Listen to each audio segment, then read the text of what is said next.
Hi, I'm Joe Polizzi, and this is the Content Inc. podcast. 5 minutes every Monday for content creators who desire to be content entrepreneurs.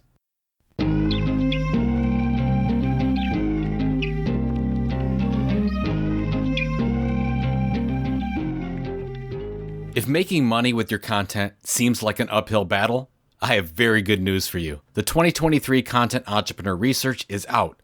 Books are among the top 3 most profitable and most utilized tactics to monetize your content. Turning your content into a printed book with Lulu has never been easier. Create a free account today at lulu.com. There's some things I hate about social media and some things I absolutely love. Now, one of the things I love is getting connected and starting friendships with people that I've never met before. Now, one of those friends is Louis Grenier, an incredibly smart marketer that I've been following on LinkedIn. Now, Louis is all about the truth in marketing, something we share. And over the past year, I've been commenting on his stuff on LinkedIn, and then he's been commenting on mine. And then he asked me to be on his amazing podcast called Everyone Hates Marketers. How can you not want to go on a podcast like that? Now, I'm not just saying this really, really excellent podcast on learning how to stand out with your marketing. So Louis had me on his podcast and we did about 30 minutes. And then I asked him if I could put his podcast on my Content Inc. channel. I really think you'll get a lot out of this. And if you do, go subscribe to Everyone Hates Marketers on your favorite podcast player. Without further ado, here's my interview with Louis Grenier on Everyone Hates Marketers.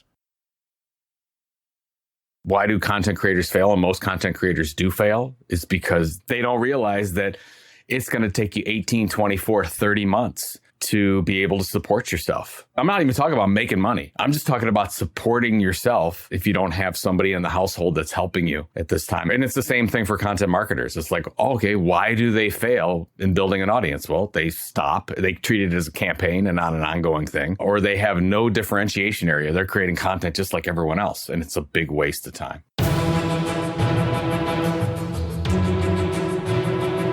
Bonjour and welcome to another episode of Everyone Hates Marketers.com, the no-fluff, actionable marketing podcast for people sick of marketing bullshit. I'm your host, Louis Grenier.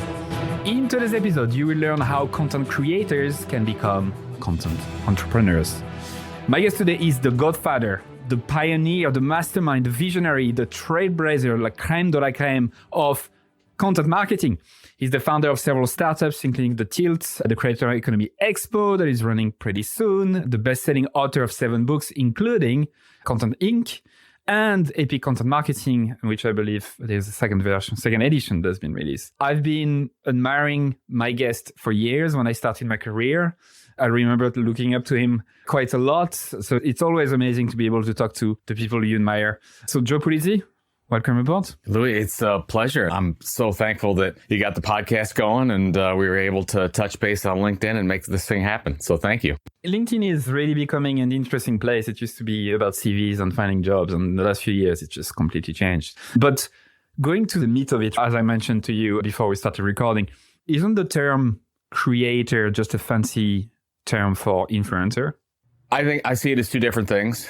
Honestly, whatever people want to believe is fine. And I wouldn't even say creator, Louis. I would say content creator, because a creator, I don't even know what a creator is. And that's some of the issues I have with the term creator economy. But influencer, it doesn't necessarily mean content creator. You don't necessarily create valuable, compelling, and relevant information on a regular basis. You're not necessarily on YouTube or doing podcasts. Influencers can be, is that the Kardashians? I don't know. An influencer can be a celebrity. You could be an influencer for doing something really stupid. I don't know. But when I look at creator, and I, of course, immediately see content creator, I see somebody that's a little media company that's trying to build an audience, hopefully a community, monetize that audience over a long period of time and actually make a successful business and not be beholden to anyone else financially. So that's what I look at. So I see it very, very differently. For the purpose of this episode, we're talking about content creator because the link is quite evident from your previous kind of focus. Obviously, you haven't left the focus of content marketing, but you were actually the one coining the term back in like decades ago. because you're old, right? To be fair, I did not coin content marketing, but I probably helped popularize it. So, which is fine. Was it back in 2003? And I started using it in '01. There were a couple people that threw it around in 95 and 96. Not really in our field, but I don't like to say that I'm responsible for things when I'm not. But when we really kicked off with Content Marketing Institute then in '07, '08 and on, that's when it really started to hit home and other people started to gravitate toward that term. And honestly, the only reason there's a term that I espouse to, which is called content marketing, is because I needed to sell content marketing services. I was in the custom publishing industry and I was talking to chief marketing officers. We were talking about this industry of custom media and custom publishing and custom content. When I talked to CMOs, they said, this is not for me. And then I realized, oh, if I need to sell this thing, I actually have to call it something marketing, like search engine marketing and direct marketing. So we said, that's the content marketing makes the most sense. I took it for a ride. I took it on a lot of sales calls. It felt right. And here we are talking about it.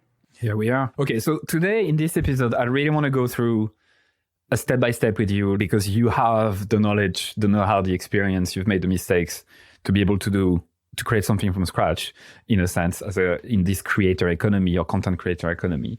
But before that, I just want to maybe hear from you briefly about specifically what we mean about content creators, like giving the biggest kind of example, not in terms of notoriety, but in terms of the types, right? What are we talking about here? So the easiest to just think about, are we talking about a blogger, a newsletter writer, YouTuber? We always start with kind of the platform that they're on, which is probably what we should talk about because the best way to succeed, and we'll talk about that in a second, is just focus on that platform. And then once you get to a certain level, what we call a minimum viable audience in Content Inc. book, it was a saying that was popularized by Brian Clark from Copyblogger. Then you can go ahead and diversify into all these other areas. Most creators, content creators, get into diversifying immediately. Marketers do the same thing. It's like, oh, we got to do all the things because we can. There's a nice piece of research out by Content Marketing Institute that says the average company creates content 13 to 16 different ways and just throws it out there and just sees that anything sticks. And it's a big waste of time. And it's unfortunate that they do that. So when people are hearing this, it's like, oh, okay, I'm going to pick a platform. I'm going to pick a content niche and I'm going to deliver amazing information in a consistent manner, just like AKA a media company. And when I do that, then I can build up enough audience to monetize that audience. And then, of course, they become, that's how every media company starts. And that's how I got interested in the model, just because when you look back and you deconstruct the New York Times, the Financial Times, Huffington Post, BuzzFeed, and you figure out how did they become these larger entities, it's like, oh, they started with what we call a content tilt, a differentiation area. Oh, they started with just one platform. They built an audience through multiple ways to bring that in. Oh, and then they monetize that audience to 6, 7, 8 different ways. And then we could talk through all that stuff. But it's a really, really simple model that everyone tries to make more complex. But the ingredient that most creators don't want to hear, and you just have to be honest with them, is it takes time. If you say, Joe, why do content creators fail? And most content creators do fail. It's because they don't realize that it's going to take you 18, 24, 30 months to be able to support yourself. I'm not even talking about making money. I'm just talking about supporting yourself if you don't have somebody in the household that's helping you at this time. And it's the same thing for content marketers. It's like, okay, why do they fail in building an audience? Well, they stop. They treat it as a campaign and not an ongoing thing, or they have no differentiation area. They're creating content just like everyone else. And it's a big waste of time. I got an email recently from someone who's been subscribing to my stuff for a while. I was recommending a newsletter in my newsletter. And she said, I realized I just went on the website. I just signed up. I didn't even look at what it was just because you recommended it and I trust you. And this is the kind of shit that you don't get from publishing on YouTube for a month or so. Before we go into the step-by-step, because I'm going to ask you a question that I've asked Seth Godin before, not exactly the same, but similar, which I think will be very interesting because you have the answer already. Let's talk about this debate. I had this debate with another guest recently about quality versus quantity, right? And my view changes a lot, but my view on this changes a lot as well. My view now is it seems like we do need some quantity to understand what is quality and do more of it. And sometimes you think it's quality and it's going to be shit. What's your view on the quality versus quantity conundrum? Because it is a conundrum. I have used my colleague Robert Rose's statement forever. And he basically says you actually want the minimum amount of content for the maximum amount of results. I do believe that. I will answer your question. But basically, you want less content. Your job as a marketer or as a content creator is we don't want to create more content. We actually want to create less content. We want to make sure that content has incredible impact. Now I'll answer your question. I've seen it work. Like Andy Crustodina is interesting if you look at what he's done in the digital marketing space. There was a while there where he had one amazing, incredible blog post per month. Research-based, it's like 3,000, 3,500 words. This thing was mammoth. And it was the best you could get on search engine optimization, organic findability, anywhere out there. And he built an audience that way and built a consulting business and an agency behind that. Could you do that today? I think you could, but you have to be, I think, out somewhere throwing out breadcrumbs on, let's say, LinkedIn. LinkedIn from the B2B standpoint, definitely. Maybe a Twitter, maybe a YouTube, something like that. So I guess what I would say is pick your battles. If I'm going to create, what's that one platform that you're going to do consistently over? Maybe it's your podcast, maybe it's my newsletter, whatever the case is. So every week I'm showing up. That's my home base. And then what's the relationships you're going to build on the outside that's talking about content where you're getting people to know and learn about what you do. Like Creator Economy Expo, like we're really in trying to promote that event right now. So what's the pinnacle content piece that we're doing? We got the event. Well, how do we let people know about it? We've got 150 little relationships out there where we're giving them content and they're helping create content that's feeding that in so people understand and know about it, but hopefully it's value as we go. So you have to have some kind of breadcrumbs going out there. And so instead of saying, oh, okay, I'm going to do, if you're an individual content creator, instead of doing TikTok and YouTube and a podcast and a newsletter and be on LinkedIn and Twitter, whatever the case is, all the things, I would pick 2. I would actually pick 1. Be like you and I reconnected on LinkedIn. I'm doubling down on LinkedIn. You've got some great stuff going on LinkedIn and you've committed to that. For me to commit to LinkedIn, I've pretty much given up on Twitter. I mean, I'm there and I'll post something once a day or something. I don't even know. I can't put any faith in that platform right now because I don't know what's going to happen. But at least I know LinkedIn. And so every day I post at least once on LinkedIn and I'll make 3 to 10 comments on other people's sites. And that's a really good formula. It works well. It's pretty proven to do that. Am I creating more content than I was before? No, I'm not creating any more content. I'm just focused. So whenever I go in and I'll do, let's say somebody calls me and says, Joe, you're the content guy. Do a little consulting for me. Okay. I'll do a little cursory content audit. I'll see what they're doing. And then they say they want Joe to come up with the great content idea. What can we do? Should it be a YouTube series? Should we do something on TikTok? What's the thing? And almost every time, Louis, I'll say, you have to stop doing all this shit out here. You're just all over it's content rung amok. You are wasting so many resources just being mediocre in the 13 to 16 different things that we talked about. And I'll say, you should pick out one home base that you could be great. And then maybe one social channel where you can bring in people from the outside, use your partnerships, and leverage a platform that's not yours. Step by step. So I promise listeners that we'll get into the actual meat of it. We already started to talk about a lot of stuff that I'm sure we'll repeat. But here is the challenge for you. So imagine you're Joe from 3 years ago where you decided to sell and you had nothing else to do when you're starting from scratch. Yeah. But imagine that no one knows you anymore. Okay. So imagine at Joe Pulizzi, no one knows.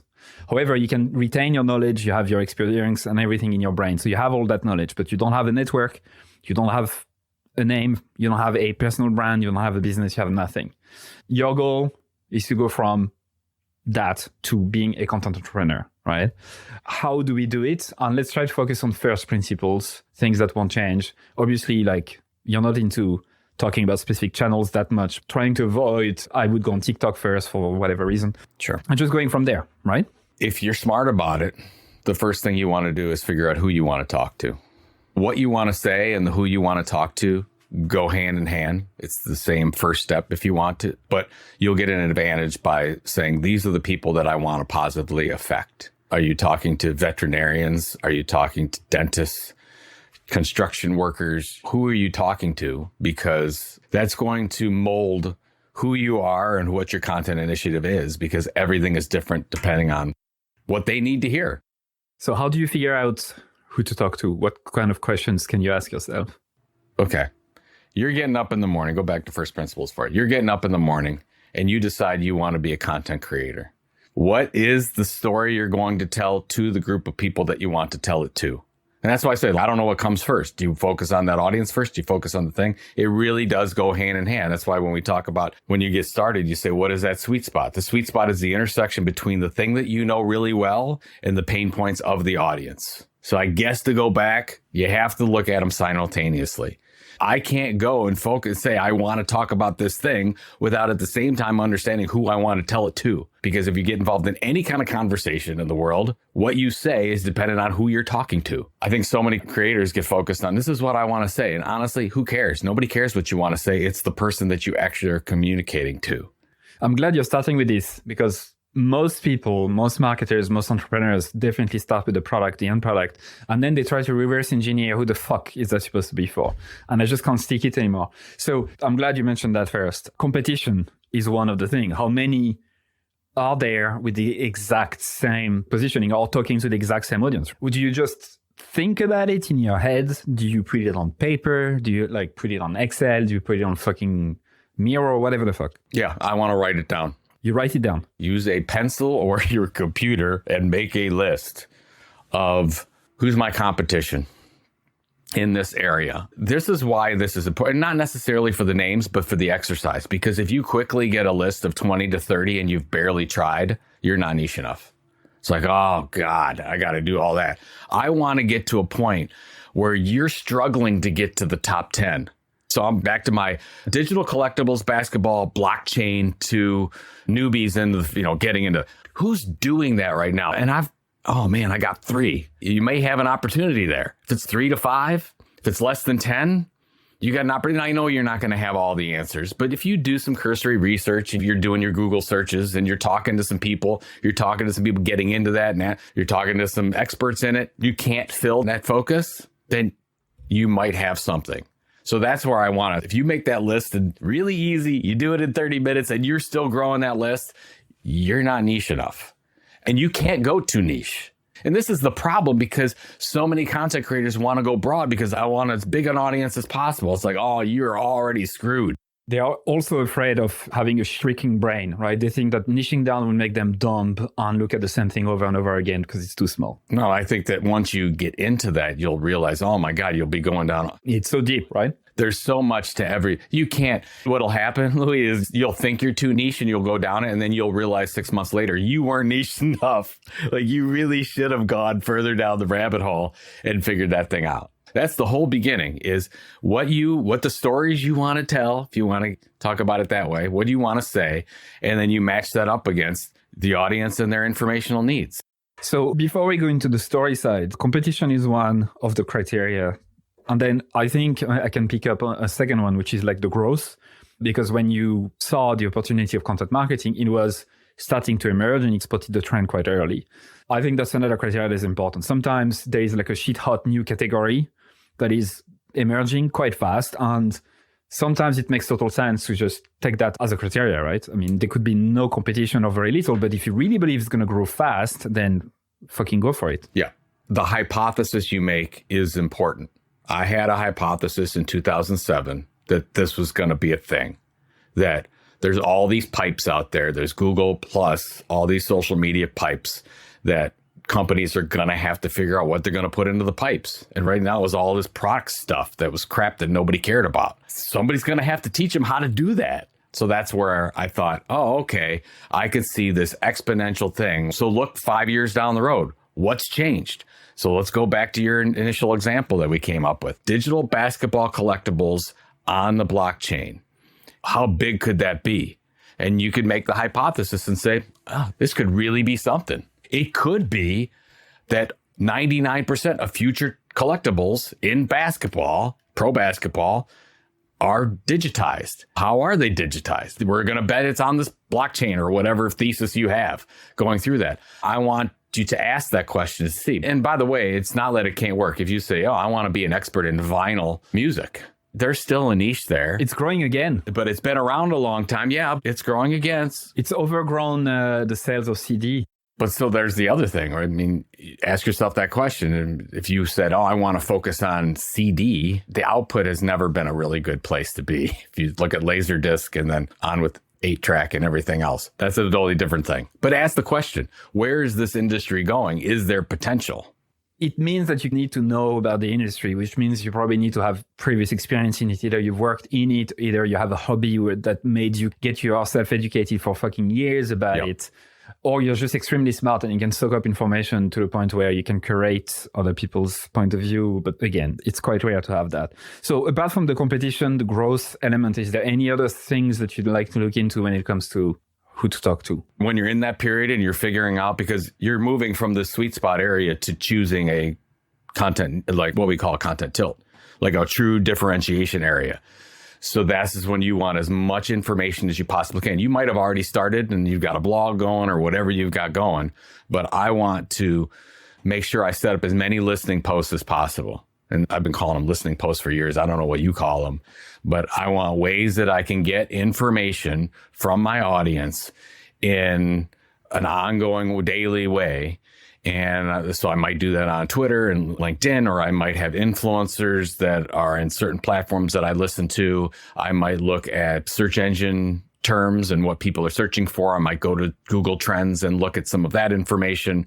Might use a tool like Moz or Ahrefs or whatever the case is to get more of that data as much as I possibly can. And I'll hopefully actually talk to the people in that industry. So, I mean, when I started in publishing, I was selling, and my job, the publishers just said, you have to make 5 reader calls a week. I had to talk to 5 people who are reading our magazine every week. And I'm like, I'm selling to the other person. Like, why am I making this call? So he's like, if you don't know your audience and reader, you can't sell effectively. So that's when I learned that. I learned that back in 2000. So 23 years ago. And that has stayed with me. And we don't have to talk to them necessarily face to face, but you have to integrate that. Your story is a good example of that, about the experience side. Like, you worked in publishing before for years. So it's not like you didn't come fresh out of college saying, content marketing is a thing.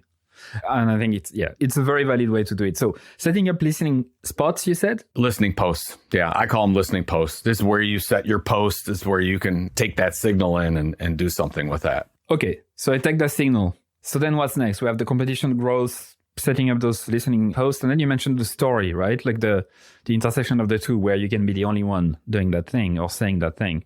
How do you figure that out? You have to create the mission. Some people will call it an editorial mission statement. I call it a content mission statement. Doesn't matter what you call it. I want you to write that down. So what's the thing you're doing? I'm going to focus on who's my audience and put this in like a little mission statement. Who's the specific audience I'm going after? 2 is, what the heck am I going to tell stories about, and how am I going to do that? This is where you can actually talk to channel if you start thinking about what channel this should go on.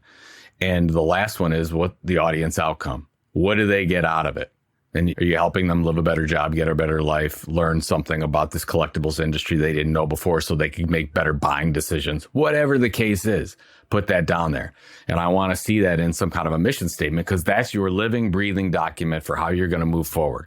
So it's like, oh, okay, I am going to target. Our goal is to create a daily email newsletter to content creators just starting out, what we would call content entrepreneurs, in order to help them build a financially sound business over time, whatever.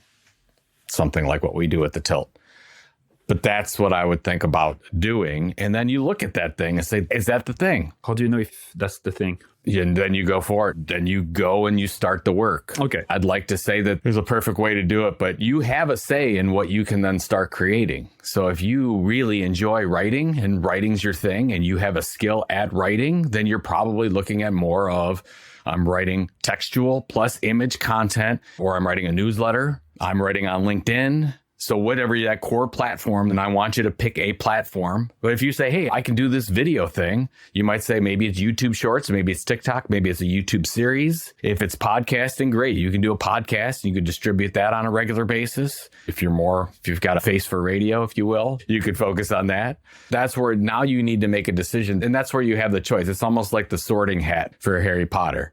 It's like, you know which way you should go because the data tells you that these basketball collectors are mostly online and they're engaging in these platforms. But you're saying, no, I'm really good at this. I think there's an opportunity for podcasting. Maybe there's no podcast out there. Another great way to differentiate. So you're going to say, man, there's nobody doing this basketball collectibles blockchain thing as a podcast. John Lee Dumas is a really good example for Entrepreneurs on Fire. Did he do anything new with his entrepreneur podcast? No. There were 1,000 other podcasts out there doing almost exactly what he was doing in a podcast. What did John Lee Dumas do differently? A daily, and which is really difficult. But he said, nobody's doing a daily podcast. So that's where he was able to break out. And that was part of his content tilt and differentiation area. Okay, let's say we found an opportunity. Let's see the opportunity is that no one in the basketball collectible area is talking about NFT. Let's consider that NFT was a good idea. Okay. Just which you don't, but that's okay. As a thought experiment, okay? Yeah. Like it takes a lot of brain power to imagine, but let's imagine. What's next? So you started to talk about the platform, and it seems like it's the intersection of your strengths, what you like doing, what you can basically be consistent with, right? So at this point, you have to choose how you're going to tell your stories on an ongoing basis. So do we think there's an opportunity for I want a platform, I want one platform, and I want one social channel. That's all I want. One and one. Pick the one platform. So by platform, just to clearly define, are we talking about the things we can quote unquote own, like email lists, podcasts? Yeah. Where's the regular thing that you're doing? Is it on YouTube? Is it part of a regular YouTube series? Is it a podcast in audio that you're doing once a week? Is this just a newsletter, Substack newsletter, or a ConvertKit newsletter, or whatever the case is? So what's the thing? Figure out what that thing is you're going to do. And to your point about quantity, what can you do amazingly well with the resources you have? Let's just be honest, because some people can't. You might say, oh my God, I'd love to do a daily YouTube series. And you're like, they realize how hard it is to do that really, really well. And you have to eat and you have to do other things. You can't just focus on that every day at this point. I love it. You have to eat, right? Don't forget, you have to eat. So you can't just spend 24 hours. You also have to sleep. Don't forget. So you might say, okay, if you're going to do a YouTube series, and you want this to be regular, because we want to be like Norm Peterson, right? We want to show up at the same time every day, week, month, whatever your frequency is. And when we do, we want to be interesting. That's it. That's actually the two keys to content creation. You said, Joe, the two keys to content creation once you do it. You have to show up consistently, and when you do so, you're interesting. That's it. So do those two things. And what could you do that? And you say, that's pretty good to my niche. So you might say, I can do weekly. So you end up doing a weekly show on YouTube and pick another social channel to help you spread that message. And again, your home base becomes YouTube. And that's where, and your audience is already there, hopefully, and you're going to use the right keywords and you understand. So you're going to get to know you. That's your thing. You're going to get to understand all the intricacies of YouTube better than anything else. Just like hopefully if you pick a podcast, same thing. If you pick a newsletter, you're going to understand, okay, how do people share newsletters and how do they get found? And how can I get found on Google and textual search and those types of things. So that's why you want to focus on one, like Mr. Beast did. How did Mr. Beast become Mr. Beast? That's all he did was YouTube. He understands YouTube better than YouTube at this point because he started in 2012 and he didn't hit 30,000 subscribers until 2016. 4 years of creating videos until he got to a point that he had any kind of audience. Then it took off for him. So choose. If you had to give one very specific tip for folks who are in this phase of not getting anything out of it, or like feeling like there might be a bit of a growth, but not so much, to stay the distance, like to really keep at it, what's your number one tip? This is probably terrible advice, but I'm going to say it because it's true. The number one skill that you can have for a content creator is patience. How do you stay patient? You have to cut back your expenses like nobody's business. And we did that. You need to look line by line. This is a life choice you're making. This is a business. So if you are going to survive, who are the most profitable companies, startups starting out? They're usually the ones that have little to no expenses. You can bring down, look at your personal expenses, look at your business expenses. And it's, again, another reason why we don't want to do 18 things at once. Because if you do, you're going to have a lot of expenses. You have a lot of production expenses, content expenses, hosting expenses. We want to bring that down. We need to do one or two things really well. So bring your expenses down to a point where they're manageable so that all you need is a little bit of revenue. And you're like, oh my God, we're almost at break even. A little bit more revenue. Oh my God, you get a little profit. And then when you really start going with the revenue, then you can start spending more money. But I would bring that down to, you might have to look at your streaming choices and say, I'm not going to, Netflix, no, not doing that. I'm not doing YouTube Premium. I would say no to all those things. As that really saved us. I would imagine that if we didn't make those tough decisions back in 2007, we'd have never been able to make it. Yeah, I appreciate your honesty, man. It's important for people to hear that because it's so easy to just look at the Instagram and LinkedIn or whatever and just see people being successful, but it's never the full story, far from it. People are not really jumping or running to share their, when they have the shitty months or shitty 6 years or whatever. It connects with me as well because that's what I did. I kept things extremely lean on purpose. I really forced myself not to go out on my own forever until I felt the pressure to do it because people were asking or I just couldn't juggle both anymore. And in terms of expenses, we live quite a frugal life with my wife. And so we never really had this issue to cut down. But absolutely, you can't have a lavish lifestyle, expect to have a lavish lifestyle, become a millionaire and selling your company like you did and all of that. Impossible. You have to fucking keep lean for years and years. So I appreciate that. No, it's so good. And you probably have your friends. I have some friends that I know that they've got the 3 Teslas and they've got the brand new house and they go on vacation to these lags. And when I look and I say, I know that person's hurting. I know that person's in debt.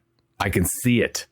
So I can see somebody that's only making $50,000 or $60,000 a year, but they have no expenses. I said, that person is more profitable than the one that's $1 million in debt every year.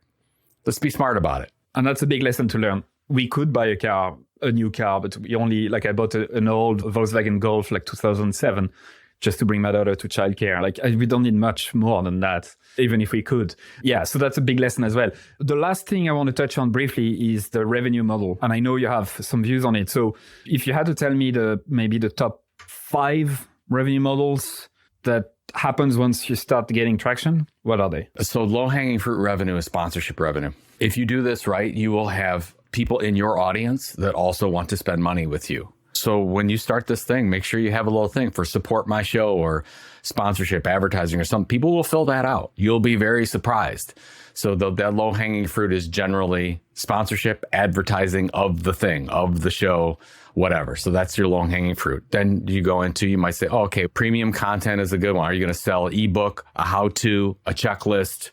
Those things can be also, they can be lead magnets for your email. So you get that addressable audience, but they can also be revenue generating. Like I've done, as you said, I've written many books. There's a little bit of profit there. Most of them are audience builders, but you can create all kinds of ebooks and be successful. Courses, memberships. There's 33% of the audience does some kind of affiliate marketing. That's some low hanging fruit there. I would say that if the top 2 low hanging fruits, probably sponsorship advertising and second is affiliate marketing. And then you get into some where you might be a little bit riskier, but we made it through the event model. Content Marketing World was created in 2011.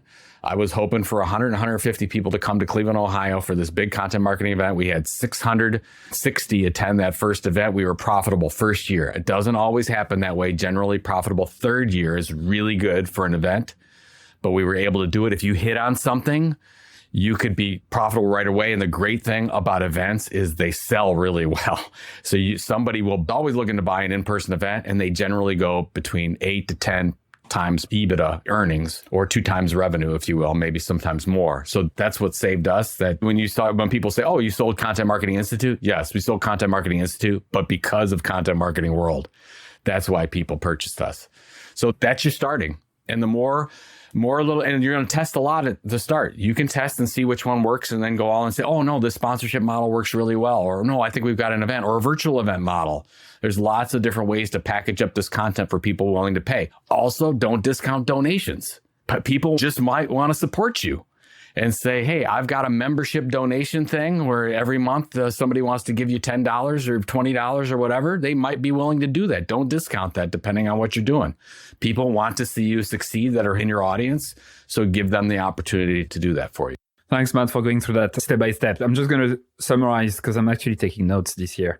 So you need to figure out who you want to talk to. You want to figure out the story you want to tell them. And you want to find this kind of intersection, this gap, this tilt that gives you an edge, right? You want to identify your competition. Is there many? Is there a few? Is there none?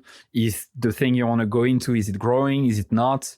You want to also set up listening posts to get info from your audience from different places. And then write down your mission. What's the thing you're doing? What am I going to tell? And what's the outcome for them? And then it's a bit like the sorting hats in Harry Potter. I wrote down sorting hats. You pick one platform on social and you just start fucking executing as much as you can, learning from it and stay the distance for 2, 3, 4 years plus. And then you can go into or try sponsorship, courses, membership, events, premium content donation.